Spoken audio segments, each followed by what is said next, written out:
સુરત શહેરની સ્થાનિક સ્વરાજ્યની ચૂંટણીના પ્રચાર વચ્ચે નાયબ મુખ્યમંત્રી હર્ષ સંઘવીએ કતારગામ વેડના મધ્યસ્થ કાર્યાલય પર જોરદાર નિવેદન આપીને વિપક્ષના નેતાઓને મોટી ચેતવણી આપી છે. સંઘવીએ કહ્યું, વહેલી સવારે જાગે એટલે 5, 25 કે 50 લોકોની નેતાગીરી કરનારાઓને હર્ષ સંઘવી સવારથી નામ ન લે તો તેમની નેતાગીરી જ પૂરી ન થાય. પણ મેં પણ નક્કી કરી લીધું છે, એક એકને સીધા કરીને જ રહીશ. તેમણે કડક શબ્દોમાં કહ્યું, લુખ્ખા ટપોરીઓનો વારો લાગી ગયો, હવે બીજાનો વારો લાગશે, પણ લાગશે જરૂર. નાયબ મુખ્યમંત્રીએ કોંગ્રેસ પર આકરા પ્રહાર કરતા કહ્યું, 45 વર્ષની ઉપરના લોકોએ કોંગ્રેસનું થોડુંક શાસન જોયું હશે, પણ 55 વર્ષથી મોટી ઉંમરના લોકોએ તો કોંગ્રેસનું દુઃશાસન જોયું છે.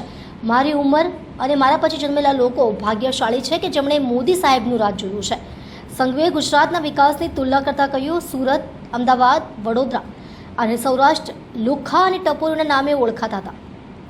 આજે એવી પરિસ્થિતિ ઊભી કરીએ છીએ કે કોઈ ટપોરી હિંમત કરે તો 4 મહિના સુધી પણ ચાલી ન શકે.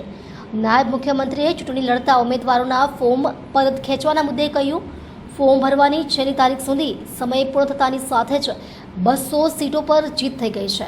જેઓ પ્રચારમાં નીકળ્યા અને લોકોનો આવકાર ન મળ્યો, ગામડાઓમાં એન્ટ્રી ન થઈ એટલે બીજા 520 ખરી પડ્યા. તેમણે દાવો કર્યો, ગઈકાલ સાંજ સુધીમાં ભાજપની 720 સીટ પર વિજય હાંસિલ થઈ ગયો છે.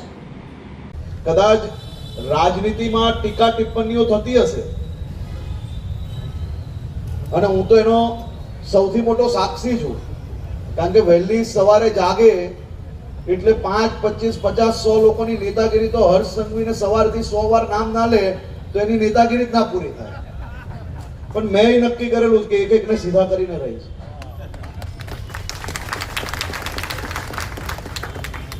લુખ્ખા ટપોરીઓનો વારો લાગી ગયો, હવે બીજાનો વારો લાગશે, પણ લાગશે બધાનો.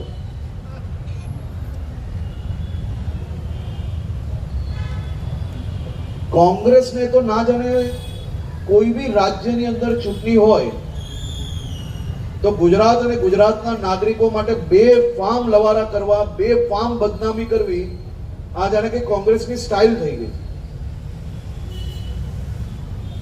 કોંગ્રેસના રાષ્ટ્રીય અધ્યક્ષ કોઈ બીજા રાજ્યની ચૂંટણી પ્રચારમાં મને એમ ના ખબર પડે કે એને ગુજરાતની યાદ કેમ આવી જાય.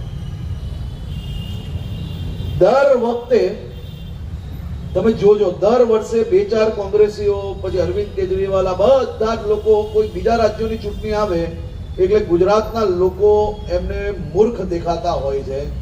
જેવું પછી આપણા ત્યાં ચૂંટણી આવે તેવું બીજા રાજ્યના લોકો એમને મૂર્ખ દેખાવા માંડે.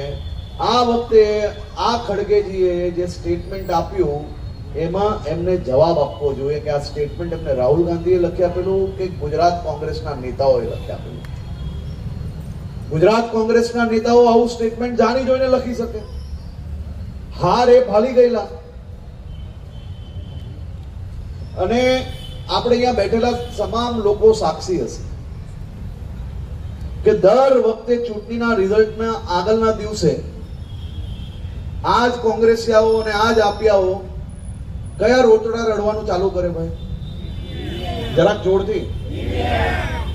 હવે આ જ કોંગ્રેસીઓ આ વખતે ઉમેદવાર નથી મળતા તોય રોતડા રડવાનું ચાલુ કરી નાખ્યું. અરે ભાઈ, એના કરતા કર્મ સારા કરો તો ઓટોમેટિક મળશે.